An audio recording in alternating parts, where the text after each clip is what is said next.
అండి, నేను రజాక్. ప్రతి జనసేన పార్టీ కార్యకర్త, ప్రతి పవన్ కళ్యాణ్ గారి అభిమాని కాలర్ ఎగరేసే న్యూస్ అని చెప్పొచ్చు ఇది. ఎందుకంటే పవన్ కళ్యాణ్ గారు ఈ నెల 22వ తారీఖున ఐక్యరాజ్య సమితిలో ప్రసంగించబోతున్నారు. మీరు అనుకున్నటువంటి పవన్ కళ్యాణ్ ఏదో 10th class fail, inter fail అనుకుంటున్నటువంటి పవన్ కళ్యాణ్ గారు ఐక్యరాజ్య సమితిలో ప్రసంగించబోతున్నారు. 3 పెళ్లిళ్ళు చేసుకున్నటువంటి పవన్ కళ్యాణ్ గారు ఐక్యరాజ్య సమితిలో ప్రసంగించబోతున్నారు. 2 చోట్ల ఓడిపోయినటువంటి పవన్ కళ్యాణ్ గారు ఐక్యరాజ్య సమితిలో ప్రసంగించబోతున్నారు. మరి 151 స్థానాలు వచ్చినటువంటి వ్యక్తి పరిస్థితి ఏంటి? దేశంలో కేవలం 4 మాత్రమే ఈ ఛాన్స్ వస్తుంది. ఈసారి ఆ 4లో ఒకరు పవన్ కళ్యాణ్ గారు. చెప్పండి, ఇప్పుడు చెప్పండి, కాలర్ ఎగరేసుకునే న్యూసా కాదా? చాలా మంది అనొచ్చు ఈ న్యూస్ ఎప్పుడో వచ్చింది కదా అని. 22వ తారీఖు పవన్ కళ్యాణ్ గారు వెళ్తున్నారు కాబట్టి నేను ఈరోజు మీకు చెప్తున్నా. పవన్ కళ్యాణ్ గారిని విమర్శిస్తారు కదా, 2 లక్షల పుస్తకాలు చదివాడంట, పార్టీ తీసాడట, అది చేశాడట, ఇది చేశాడట. తను లైఫ్లో ఎన్నో ఇబ్బందులు పడి ఉండొచ్చు గాక, తన లైఫ్లో ఎంతో సాక్రిఫైస్ చేసి ఉండొచ్చు గాక, తన లైఫ్లో అప్ అండ్ డౌన్స్ చూసి ఉండొచ్చు గాక.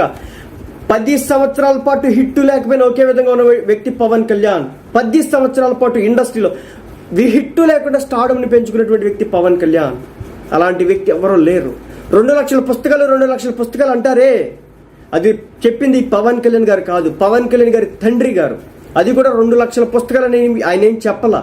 పవన్ కళ్యాణ్ గారు పుస్తకాలు చదువుతారని చెప్పేసి చెప్తే ఆయన ఎవడో 2 లక్షల పుస్తకాలు చదివాడని చెప్పేసి రాసుకున్నారు. ఏ విధంగా అవుతుంది క్యాలిక్యులేషన్? ఈ రోజుకు కూడా విమర్శిస్తున్నారు.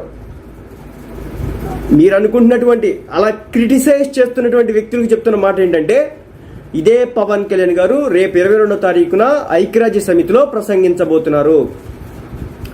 సో అది పరిస్థితి, అది ఆయన స్థాయి, అది ఆయన వ్యక్తిత్వం. మీరు అనుకున్నట్లు కార్లు మార్చినట్టు మారుస్తాడు, మీరు అనుకున్నట్లు ప్యాకేజీలు తీసుకుని ఇలాంటివి నడవవు. కార్లు మార్చినట్టు మారిస్తే ఇలాంటివి నడవవు. సో అందుకే నేను చెప్పాను మొదటగానే, పవన్ కళ్యాణ్ అభిమాని, ప్రతి అభిమాని కాలర్ ఎగరేసుకునే న్యూస్ అని చెప్పింది ఉట్టి పుణ్యానికే కాదు. సో నిన్న మొన్నటి వరకు పవన్ కళ్యాణ్ తిట్టారు కదా, క్రిటిసైజ్ చేశారు కదా, బీజేపీని ఎందుకు తీసుకొచ్చాడు. ఆ పోరు పడలేక నేను కూడా చెప్పా, నా సపోర్ట్ బీజేపీకి, నేను ముస్లిం అని చెప్పేసి వీడియో చేయాల్సిన పరిస్థితి వచ్చింది. ఎందుకంటే ఎలక్షన్ మేనేజ్మెంట్ చేయడం వ్యూహం. కేవలం 21 స్థానాలకి ఎందుకు పరిమితం అవ్వాల్సి వచ్చింది? థింక్ చేశాడు, షణ్ముఖ వ్యూహం వేశాడు, ఆలోచన చేశాడు, పవర్ చూపించాడు. ఒక రాజకీయ పరంగా చూసుకున్నా, వ్యక్తిగత జీవితానికి 3 పెళ్ళిళ్ళు అంటున్నారు కదా.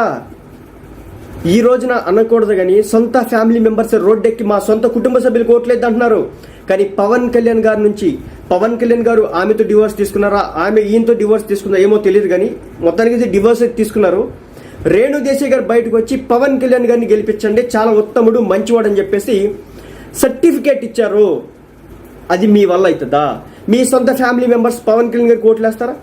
వేయరు. కానీ పవన్ కళ్యాణ్ గారికి తన సొంత ఫ్యామిలీ మొత్తం అండగా నిలబడి మన పిఠాపురంలో పనిచేసింది. నాగబాబు గారి భార్య, నాగబాబు గారి కొడుకు, పంజా వైష్ణవ్ తేజ్, సాయిధరమ్ తేజ్, అల్లు శిరీష్, ఒక్కళ్ళ ఇద్దరా కుటుంబ. సరే, మనం ఎంత క్రిటిసైజ్ చేశాం కదా, అల్లు అర్జున్ 2 సార్లు ట్వీట్ వేశాడు, ఎలక్షన్స్లో 2 సార్లు ట్వీట్ వేశాడు. కుటుంబం మొత్తం పవన్ కళ్యాణ్ వెంట నిలబడింది. ఆయన నుంచి విడాకులు తీసుకున్నారా లేదా పవన్ కళ్యాణ్ గారు తీసుకున్నారో తెలియదు, కానీ వాళ్ళు కూడా ఈ రోజుకి కూడా పవన్ కళ్యాణ్ గారి సపోర్ట్గా అండగా నిలబడ్డారు. అది ఆయన వ్యక్తిత్వం, అది ఆయన సమర్థత. ఇదంతా ఎందుకు చెప్పాల్సి వస్తుందంటే, చాలా మంది ఈ రోజుకి కూడా క్రిటిసైజ్ చేస్తున్నారు, అమ్మ నా బుద్ధులు తెడుతున్నారు సోషల్ మీడియాలో. పవన్ కళ్యాణ్ కారణంగా ఓటమి భయం అయితే స్పష్టంగా ఉంది, చాలా మందికి ఉంది. దాన్ని ఏదో విధంగా ఏదో రూపేణ తీర్చుకోవడం కోసం వాళ్ళు చేస్తున్నటువంటి కామెంట్లు చూస్తుంటే అసహ్యం వేస్తున్నటువంటి పరిస్థితి. ఎక్కడా కూడా ఈ న్యూస్ని, పవన్ కళ్యాణ్ గారు ఐక్యరాజ్య సమితికి వెళ్ళి ప్రసంగించబోతున్న న్యూస్ని టీవీ ఛానల్స్లో చూపించకుండా వీలైనంత వరకు కష్టపడి పని చేస్తున్నారు. ఆ మీడియా ఛానల్ లేదు, ఈ మీడియా ఛానల్ లేదు, అన్ని టీవీ ఛానల్ చూపించు అదే పరిస్థితి. పవన్ కళ్యాణ్ అనే వ్యక్తి తన వ్యక్తిత్వం ప్రపంచానికి చూపించకూడదు.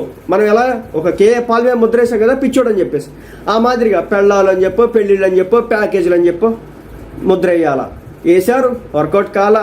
పిఠాపురంలో ఈరోజు ఏం జరగబోతుందో మనం చూస్తున్నాం.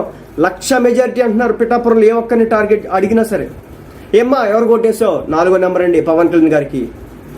ఎలా గెలుస్తాడమ్మా? Super గెలుస్తాడండి, 1,00,000 majority. ఇది పిఠాపురం ప్రజల దగ్గర నుంచి వస్తున్నటువంటి విధానం, రెస్పాన్స్, రియాక్షన్. సరే, ఇక పవన్ కళ్యాణ్ గారు ఐక్యరాజ్య సమితి దగ్గరికి వెళ్ళబోతున్నారు. ఈ నెల 22వ తారీఖున అక్కడ ప్రసంగించబోతున్నారు. అది కేవలం మన దేశంలో ఉన్నటువంటి ప్రముఖులకి ఒక ఉన్నత స్థాయి అంటే డబ్బులో కాదండి, ఉన్నత స్థాయి అంటే తెలివిలో కాదండి. ఉన్నత స్థాయిలు అంటే రకరకాల విధానాలు ఉంటాయి, వాటికి సంబంధించి వాళ్ళు చేసేటటువంటి పనుల రీత్యా కావచ్చు, వాళ్ళు సొసైటీకి ఇచ్చేటటువంటి ఏదైతే ఇస్తారో కాంట్రిబ్యూషన్ కావచ్చు, వాటన్నిటి రీత్యా వీళ్ళని పిలవడం అయితే జరిగింది. సో అందులో భాగంగా పవన్ కళ్యాణ్ గారిని పిలవడం అయితే జరిగింది. పవన్ కళ్యాణ్ గారు ఇక్కడ ఒక చోటే కాదండి, స్టాన్ఫర్డ్ యూనివర్సిటీలో రకరకాల చోట్ల ఆయన అయితే కనుక స్పీచెస్ ఇవ్వడం అయితే జరిగిందనమాట. ఎందుకంటే పవన్ కళ్యాణ్ని ఆయన వ్యక్తిగత జీవితం గురించి మాట్లాడే వ్యక్తులకి ఆయన గురించి తెలియదు. ఆయన ఒక చరిత్ర, ఆయనది ఒక చరిత్ర. ప్రతి పేజీలో కూడా ఒక కొత్తదనం ఉంటుంది. ప్రతి పేజీలో కూడా ఒక పవర్ స్టార్, చాలా మందికి తెలిసిందే పవర్ స్టార్ సినిమా వాడు మొహానికి రంగులు వేసుకున్నాడు. నేను అనుకుంటాను పవన్ కళ్యాణ్ వ్యక్తి ఏదో విధిరాతతో పుట్టాడు అనుకుంటాను. ఎందుకంటే పవన్ కళ్యాణ్ వ్యక్తిని దుర్భాషలాడినటువంటి వ్యక్తులు అతి దారుణంగా కాలగర్భంలో కలిసిపోయారు. ఒక సినిమా ఇండస్ట్రీలో 2-3 సంవత్సరాలు లేకపోతేనే ఫేడ్ అవుట్ హీరోగా మారి కంటికి కనిపించకుండా కనుమరుగైపోతాడు. కానీ అలాంటిది పవన్ కళ్యాణ్ గారు మాత్రమే 10 సంవత్సరాలు ఇండస్ట్రీలో హిట్ లేకుండా నెంబర్ 1 స్టార్ హీరోగా నిలబడగలిగారు. అదేవిధంగా రాజకీయాల్లో అత్యంత ఘోరమైన ఓటమి, ఒక సామాన్యుడు తట్టుకోలేని ఓటమి. ఈరోజు 10th క్లాస్ ఫెయిల్ అయితేనే ఉరేసుకొని సూసైడ్లు చేసుకుంటున్న వాళ్ళు, ఇంటర్ ఫెయిల్ అయితే, డిగ్రీ ఫెయిల్ అయితే, జాబ్ రాకపోతే సూసైడ్లు చేసుకుంటున్న వాళ్ళు.